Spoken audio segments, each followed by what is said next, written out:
Ei, gente, Desirê Cury aqui para mais um Conta Mais, a realidade sem filtro. Agora imagina, uma médica, pediatra, gastroenterologista, olha como eu mandei bem, professora, preceptora, a vida inteira, literalmente baseada em evidências científicas, abre uma nova visão.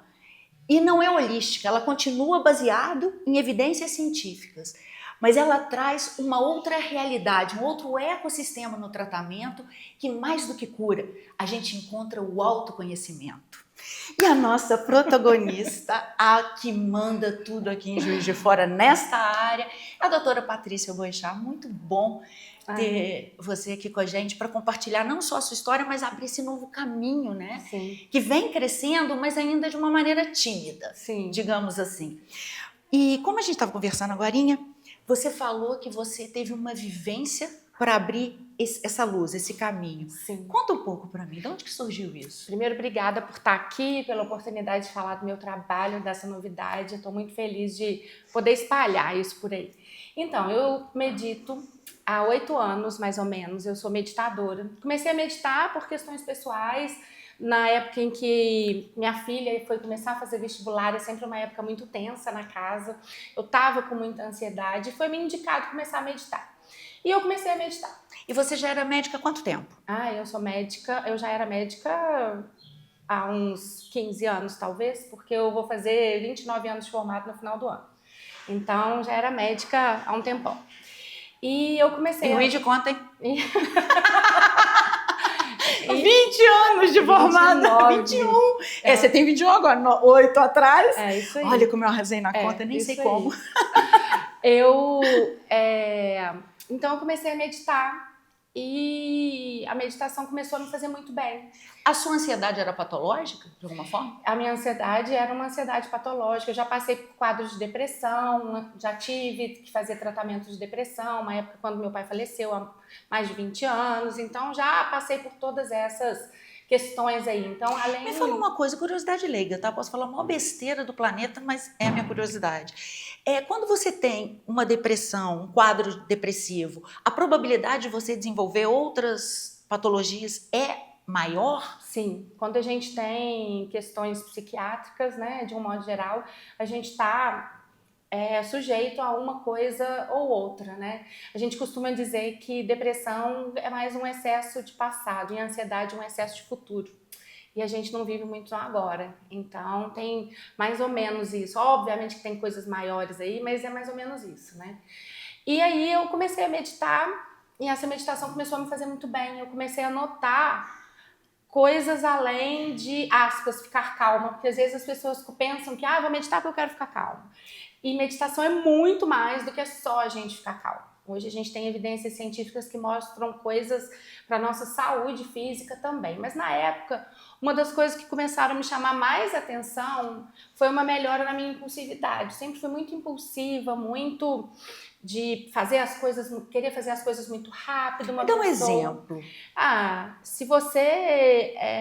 aquela coisa que às vezes você está num determinado lugar, às vezes numa reunião, alguém fala uma coisa e você já vai lá e dá aquela resposta e 5 minutos depois você pensa, ai meu Deus, eu não devia ter falado isso.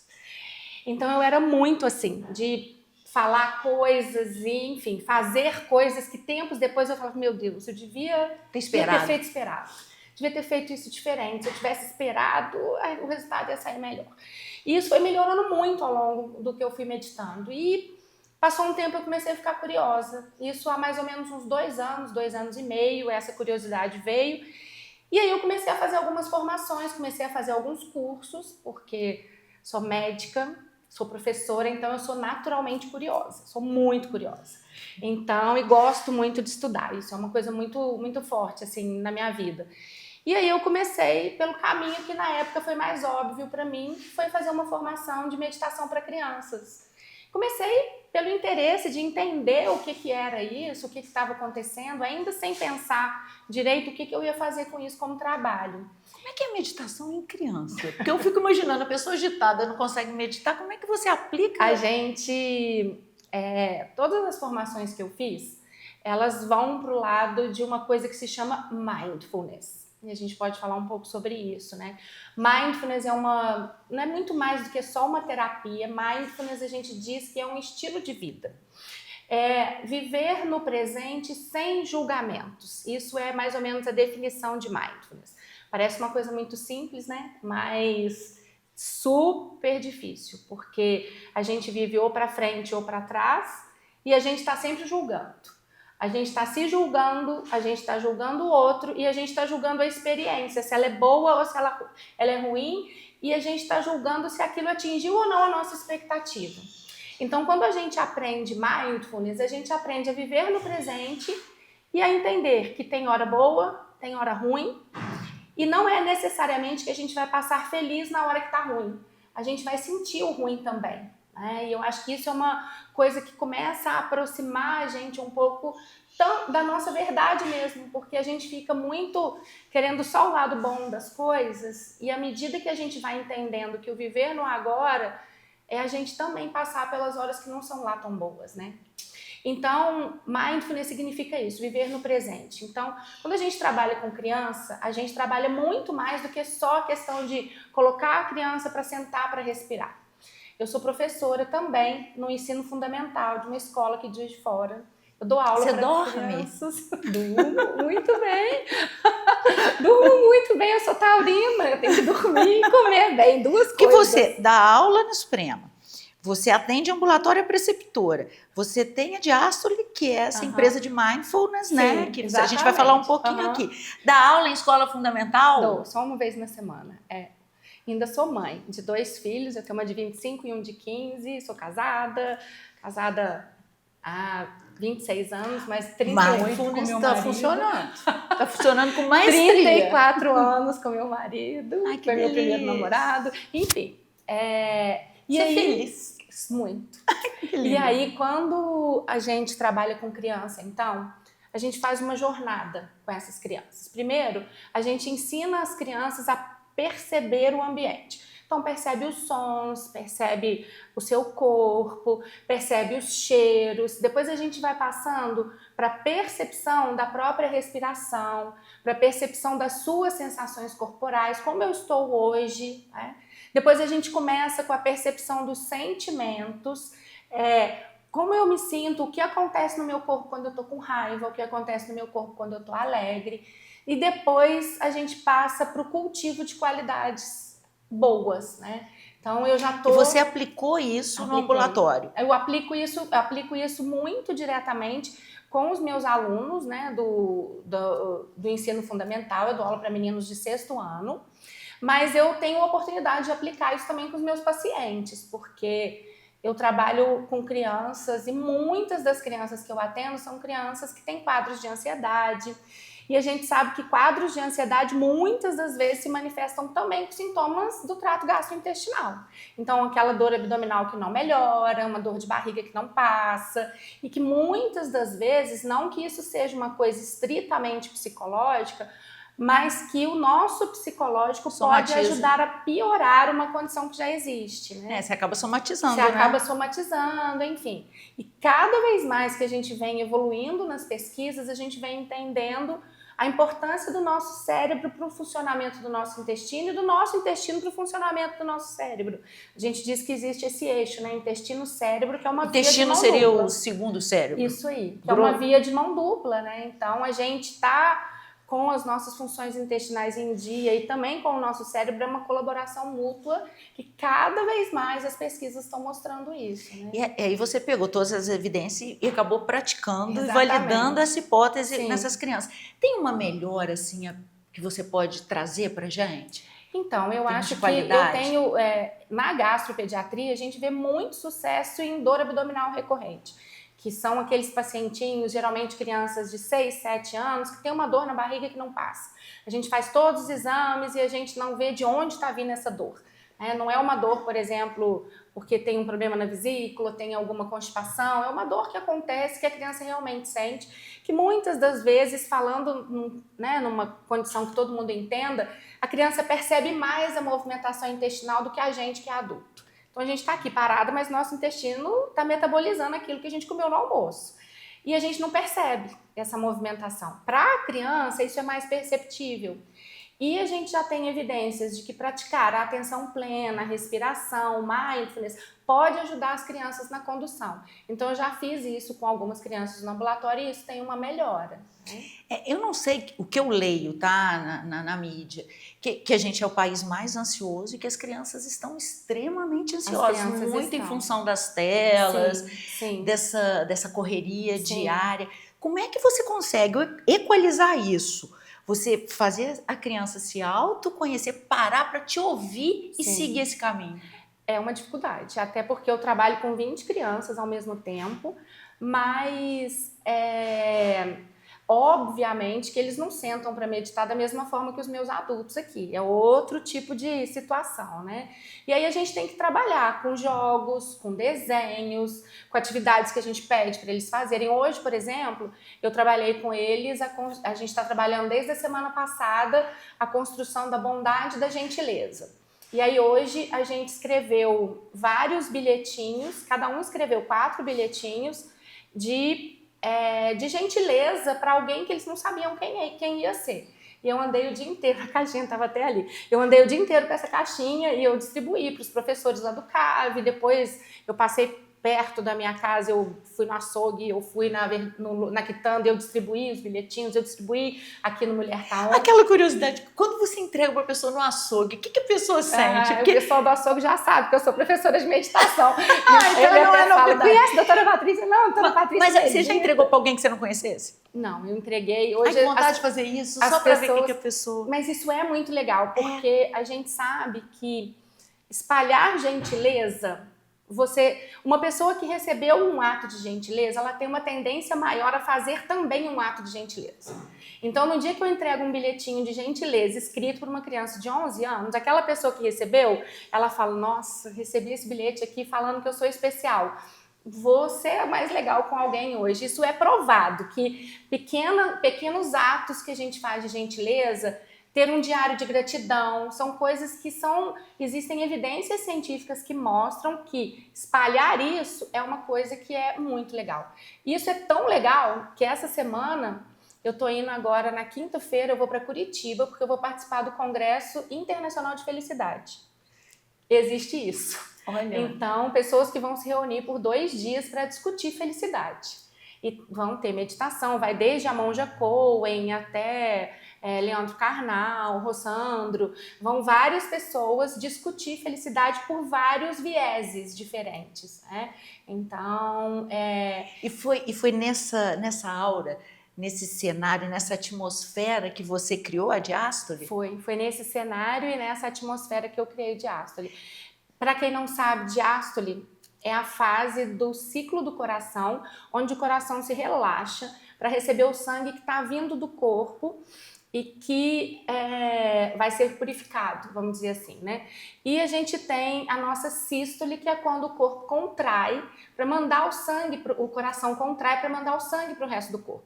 E a gente está num mundo, né, onde a gente trabalha muito em sístole, dando para os outros, sem parar, né? E aí quem sabe esse nome não seja legal, né? Eu escutei um podcast de uma amiga, ela até sabe que eu meio que roubei o nome desse podcast, e eu falei, gente, acho que meu negócio vai chamar diástole, porque significa isso, né? A fase de relaxamento, para a gente poder tentar entender, e o nome, né, nosso do diástole é, como está escrito ali na parede, tempo necessário de pausa, porque a gente não está aprendendo a pausar.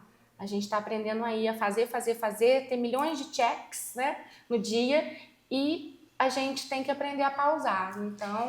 Mas com autoconhecimento, porque você tem check o dia inteiro, mas você não me parece uma pessoa ansiosa e estressada. Não sou mais. Pois é, então não são só os checks, é como você encara esses checks. Exatamente, porque eu acho que uma coisa que fez muita diferença para mim foi a gente entender que a nossa saúde global, ela não depende só de coisas que a gente considera como as únicas importantes para a saúde. Eu vou dar um exemplo. Todo mundo sabe que fazer atividade física e que comer bem é excelente para a nossa saúde. Todo mundo sabe disso. Mas não é só isso. Por exemplo, as nossas conexões interpessoais, os nossos relacionamentos com os nossos amigos e com a nossa família têm um peso tão grande na nossa saúde quanto praticar atividade física e comer bem. E a gente vai negligenciando isso, né? Você não encontra com seus amigos, você não arruma tempo para ter um encontro de qualidade com os seus amigos. Uma pessoa que é solitária, assim, solitária mesmo, ela tem um risco 50% maior de morrer de uma causa súbita. E a saúde é impactada da mesma forma como fumar 15 cigarros por dia. Tá livre, viu, bebê? Solitário com a sua família empolvorosa, você não é. Tá Não vendo? vai morrer disso. É isso. E Olha que loucura. Isso é muito legal. Olha, solitário não é solitude. Isso aí, é solidão. Solidão. Ela tá antenada. Oh. É equivalente a você meter 15 cigarros por dia. Gente, é isso. Você vai ser um sucesso com diástole, Patrícia, se Deus quiser, porque eu acho que todo mundo tá precisando mesmo. Ai, tá indo bem, sabe? Então, assim, e aí eu criei o diástole, na verdade, aqui o que eu trabalho é uma jornada. Então, são 6 semanas em que cada uma das semanas a gente trabalha um determinado assunto.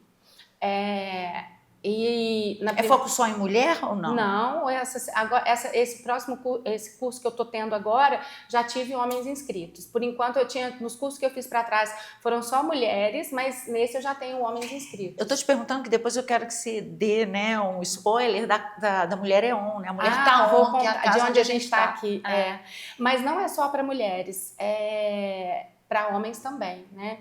E não tem uma faixa etária que seja definida, embora eu faça atividades nichadas. O diástole mesmo, que é esse projeto de 6 semanas, ele é para qualquer pessoa, qualquer idade. Quais são as jornadas? Então, a gente trabalha no primeiro encontro, a gente trabalha a importância da presença no agora.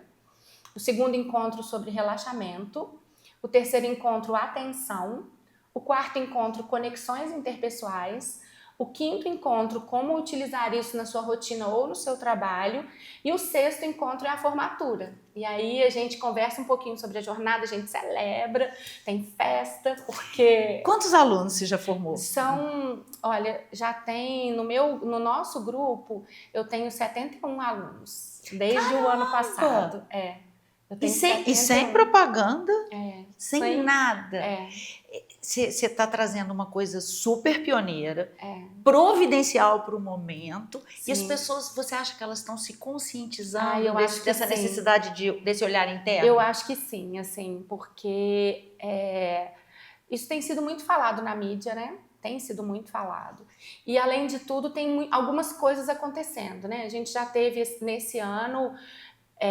a nova norma regulamentadora do Ministério do Trabalho, dizendo que saúde mental agora precisa ser um cuidado das empresas. Então, todas as empresas vão ter que mostrar, isso ia começar esse ano, mas a partir de maio do ano que vem, as empresas têm que mostrar um planejamento de como elas cuidam da saúde mental dos seus funcionários. Então, isso já foi uma mudança. A gente está vendo agora... todos os cursos de medicina, eles são guiados por um documento que se chama Diretrizes Curriculares Nacionais. Essas diretrizes curriculares nacionais acabaram de ser revisadas e elas saíram agora, em 2025, dizendo que o médico deve ser responsável pelo seu autocuidado e que as faculdades têm que ensinar o médico a ter o seu próprio autocuidado. Olha que legal, você dá aula na Suprema há quanto tempo? Eu dou aula na Suprema desde 2008. E desde sempre a Suprema teve esse cuidado com a saúde mental, né? Sim. Vocês são pioneiros. Eu faço, na verdade o diástole começou lá na Suprema. Antes ainda de eu ter terminado as minhas formações, eu sou instrutora de Mindfulness, formada pelo Instituto de Psiquiatria da USP. Estou terminando uma outra pós-graduação agora, instrutora de meditação para a área da saúde pelo Hospital Sírio-Libanês. Então eu tenho, né, um currículo aí, que isso era uma coisa muito importante para mim, que toda a minha jornada fosse baseada em evidências científicas. E eu comecei com os meninos do último ano, porque o último ano da faculdade é um ano de muita atenção, porque eles têm que fazer prova de novo para a prova de residência médica, que é a prova das especialidades, e é um novo Enem, assim, mais concorrido que o Enem, muito mais, porque a quantidade de vagas que tem é muito menor do que a quantidade de médicos que são formados. Então eles me pediram de uma forma muito assim, Paty, começa a ensinar pra gente a respirar. Eu comecei. E aí comecei, e aí a ideia do diástole foi surgindo, e eu fui mais ou menos me aprimorando. E aí quando eu abri o diástole aqui que foi em abril desse ano, né? O Diástole ele acabou de fazer 6 meses, é um bebê ainda, né? Um bebê já com 171 pessoas formadas Sim. e não devem te largar, devem continuar Não, aqui, a gente né? tem um grupo de WhatsApp que continua e todas as pessoas que fazem o diástole, elas se tornam respirantes. Então, quem terminou o diástole ganha o título de respirante. E eu tenho alguns eventos que eu faço aqui que são só para os respirantes, entendeu? Então, os respirantes continuam meditando, porque isso é uma outra coisa muito importante. Você começou lá nos alunos, aplicou, montou o seu espaço aqui. E estamos aqui. Que legal. Agora, vou falar de efeito rebote, porque você falou que eles queriam aprender a respirar, a acalmar, quebrar ansiedade e tudo. Mas o reflexo disso no atendimento ao paciente, na formação? Tem muitas, inclusive eu tenho isso, eu passei um formulário para eles no final, né? E alguns responderam falando, melhorou a minha empatia no atendimento de outras pessoas. E a gente tem trabalhos que mostram que mindfulness, por exemplo, e técnicas que a gente chama de atenção plena, né, ou de outras técnicas de respiração, podem ajudar a diminuir, por exemplo, a incidência de burnout, que é esse esgotamento por conta do trabalho, né? A gente tem muitos médicos vivendo em situação de muita pressão. Isso traz um prejuízo enorme para as empresas. Médicos que estão sofrendo agressões, assim, né, em porta de atendimento, pessoas que não compreendem, às vezes, que numa porta de hospital as pessoas são graduadas por gravidade. Então, quem está menos grave, às vezes, vai esperar muito tempo, porque se ela der o azar de naquele dia chegar a 3 paradas, ela vai ficar lá o dia todo, porque os médicos não vão estar à toa no consultório, eles vão estar atendendo outra coisa que é mais grave do que o que aquela pessoa está ali, né? Então, acho que a gente ainda tem algumas coisas, assim, dentro da medicina também, que precisam ainda ser um pouco mais bem reguladas para que isso funcione melhor para os dois lados, eu entendo. Mas os médicos estão sofrendo uma pressão muito grande hoje em dia, com todas essas questões de rede social, filmar uma determinada situação que, num determinado momento, que pode parecer deturpada. Esse é o grande problema. A pessoa tira um recorte da cena. E aí aquilo aparece na mídia de uma determinada forma e já está julgando, enfim. Tem muita coisa que acontece e eu também não estou julgando o lado do paciente, porque eu sei que tem situações onde os pacientes realmente também sofrem, mas eu sei também que tem situações onde, na verdade, foi uma rotina daquele lugar. Onde o mindfulness entra nisso para equalizar esse problema, ou pelo menos achar o fim da meada? Sim, a gente entra porque, como eu já disse, né, mindfulness é para a gente estar no momento presente e a gente conseguir entender que, por exemplo, se você está num plantão que está agitado demais, você está num plantão que está agitado demais, sabe? Não tem o que fazer. E muitas das vezes na vida a gente quer que a situação melhore, né? Quando na verdade o que tem que mudar é o nosso olhar em relação àquela situação. Então o Mindfulness ajuda a gente na rotina para isso, né? E pode parecer uma coisa que às vezes as pessoas falam, vai todo mundo ficar insensível e todo mundo ficar feliz o tempo todo. Não é isso, está longe disso. É justamente o contrário, é justamente a gente perceber... Essa situação você já desencarnou. É isso aí. Tá tudo bem, é isso aí. Acabou. Eu tenho, por exemplo, uma das minhas alunas, ela fez a jornada aqui comigo e ela estava com o pai já em cuidados paliativos. E o pai agora já até faleceu, tem uns 15 dias que o pai faleceu, ela já tinha terminado a jornada comigo e ela falou, olha, eu estou começando a entender de uma forma muito bonita que é um dia de cada vez, né? E que eu estou entendendo que eu tenho que estar aqui presente, até porque... Você tem que passar pelo luto, né? Tenho que passar pelo luto e é isso que está me acontecendo agora. Então ela falou, nossa, me ajudou demais. Então isso é muito legal, né? Eu tenho esses retornos, sabe, de pessoas que eu ensinei para os meus meninos da Suprema, várias técnicas de respiração para eles fazerem antes de uma das grandes provas de residência que eles fizeram. No mesmo dia eu tive vários retornos dele. Nossa, no meio da prova me deu um branco, aí eu parei, respirei, fiz aquela técnica que você me ensinou. Eu fiquei tudo arrepiado. Na verdade, o que a gente faz é que o mundo continua tendo as demandas, mas a gente aumenta os nossos recursos. E isso é muito legal. Não que eu vá achar que o mundo vai ficar sempre bom, mas eu vou aprender a ter recursos para lidar naquele momento em que eu estiver começando a ficar pior. Não preciso esperar eu estar numa crise gigante de ansiedade. Começo a ficar ansioso, já sei, reconheço no meu corpo que este é um sinal de ansiedade e sei o que fazer. Então isso é muito precioso, muito precioso. E tá me encantando é porque Você vai ter que vir fazer o diástole. Eu vou ter que fazer. Você vai ter que vir. Agora é só ano que vem. Só é aqui, ainda tanta marra.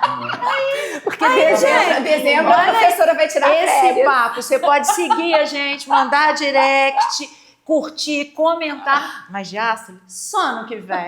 Isso aqui é autoridade, a professora vai entrar de férias, dezembro. Porque é check. Porque é pausa. Não, esse é o check. Você tem que voltar para você. É isso aí. É saber parar e saber continuar. É isso aí. E não, assim, vou falar porque não tem corte. Tem um psicólogo que eu adoro, o Ricardo Sabino, que ele fala uma coisa: você vai sair de férias, você vai. Quando você voltar, vai estar a mesma merda. É exatamente isso. É tipo isso. Mas porque as pessoas você se permitir, né? As pessoas buscam uma coisa que é, eu vou ser feliz nas férias. Não, a gente tem que aprender o que a gente vai fazer na nossa rotina de descompressão na rotina. E às vezes a gente tem coisas muito simples que a gente pode fazer. Olha, para a gente começar a ter efeitos da meditação, os trabalhos mostram que você tem um efeito grande quando você tem uma rotina de meditação de 20 a 30 minutos por dia. Mas, a partir de 12 minutos de práticas de respiração e que você consiga voltar para você já consegue começar a mudar suas conexões cerebrais, principalmente para o lado da atenção. Caraca. Então, são 12 minutos por dia. Atividade física é 50, né? Olha então, só, olha 12. Vantagem! Muito bom. Agora, pra gente estamos indo pro final, não podia deixar de passar, né? Porque você já deu um monte de check. Sim. Agora eu queria saber, a mulher tá on. Você ainda arrumou um tempo de ajudar outras mulheres a empoderá-las? A gente tá, né? O diástole está localizado nessa casa, que é um ecossistema que trabalha principalmente com mulheres, né? Os homens também são bem-vindos, mas é voltado muito para as questões femininas, principalmente... Acha na internet, né? Acha na internet. Mulher tá on 8, tá? E eu tô como Sou Diástole, isso. Eu tô como Sou Diástole no Instagram, né? Nas redes sociais. E o Mulher tá on, então, trabalha 4 pilares, né? O pertencimento, o empreendedorismo, a liberdade e a vitalidade. Que são coisas importantíssimas para a nossa vida como um todo, né? Assim, e quantas vezes que nós, mulheres, vamos deixando para lá a nossa vitalidade, né? Que está incluída aí, a atividade física que a gente faz, a meditação que a gente faz, relacionamentos interpessoais que a gente cria, tudo isso está ligado à nossa vitalidade, né? E aqui tem até de coworking, né? Aqui a gente tem um coworking, tem aula de dança, tem oficinas de cerâmica, tem pilates, tem arte terapia, que é um processo também maravilhoso que eu estou fazendo. Consultoria para negócios, então aqui... O momento que você parar e olhar para você faz uma diferença. Faz muita diferença. No seu caminho, né? Faz muita diferença. Na sua jornada. Muita que diferença. Arraso, obrigada. Eu amei. Eu amei também. E aqui, vou voltar. Volte muitas só vezes. Só ano que vem. Volte, porque a gente vai entrar de férias, né? Posso falar uma última frase? Que é a que está escrita. Agora, ela tá fala escrita, pra lá. Ela está escrita ali naquele cartaz. Eu acho que ela resume muito as questões da mindfulness, que essa é uma frase do Dr. Jon Kabat-Zinn, que ele é biólogo, e ele foi pesquisador, e ele foi a primeira pessoa que instituiu essa questão da mindfulness. Você não pode controlar as ondas, mas você pode aprender a surfar. Então é isso, gente. Vamos aprender a surfar na vida. E Diástole está aqui para ajudar você a isso. Obrigada demais. Nada a declarar. Beijo. Segue ela, tá? Vai mudar a sua vida. Obrigada. Adorei. Também adorei. Você tem uma energia boa mesmo, eu tô feliz. É feliz. Tô feliz, tô tem em paz. Problema, tem 2 filhos. Quem tem filho tem que ter. Já tem assim, já nasce com probleminha, tem um de 15, né? um adolescente de 15. Adolescente de 15. E a tua família toda de médica, né? Todo mundo médico. Minha mãe é médica, meu pai é médico. Sua filha é médica? Minha filha tá fazendo medicina. O único irmão da minha mãe é médico, meu irmão é médico. Sacerdócio. Todo mundo médico. Muito bom, obrigada. Eu amei, de verdade. Ai, que bom. Adorei você também. Vem fazer o Diástole, falando sério. Vou falar, vou fazer mesmo. Me avisa porque eu vou. Eu vou porque eu preciso. Vai ser em fevereiro. Eu sou ansiosa. Não, mas você vai ver, é uma jornada muito legal, assim. E é uma jornada, e a gente vem, e aí é uma mulherada, a gente conversa, a gente ri. É muito legal, muito legal. Tá sendo uma jornada incrível. A felicidade tá no detalhe, né? É isso. Tá naquele momento. Tá na gente entender que é isso aí. Você não pode controlar a onda, não, gente. Eu tenho uma outra frase que eu amo também, que ele fala que a vida é. E é isso, a vida é. Não é você que resolve como que ela vai ficar, sabe? Você pode estar com tudo planejadinho, vem uma coisa aí.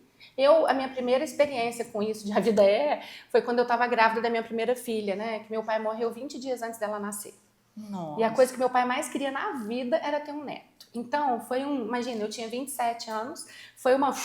E meu pai era a minha pessoa na vida, muito mais do que eu que a minha mãe. E tal, meu pai era... Já tomou a primeira lambada, né? Com 27 anos, assim, sabe? Então...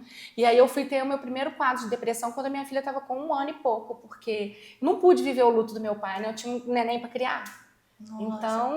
tá vendo? Aí você vê esse jeitinho manso dela. A vida é fácil? Não é. Não, de todo mundo é cheio difícil. Só que a gente vai escolhendo algumas coisas, sabe? Assim. E eu acho que hoje o povo mimizento, tá todo mundo vitimizando. A gente vai Coitado escolhendo, assim, né? A hora que tá mais fácil, a hora que tá mais difícil, mas... Sabe? Sigamos firmes. Sigamos firmes. Ai, deixa eu te dar um abraço.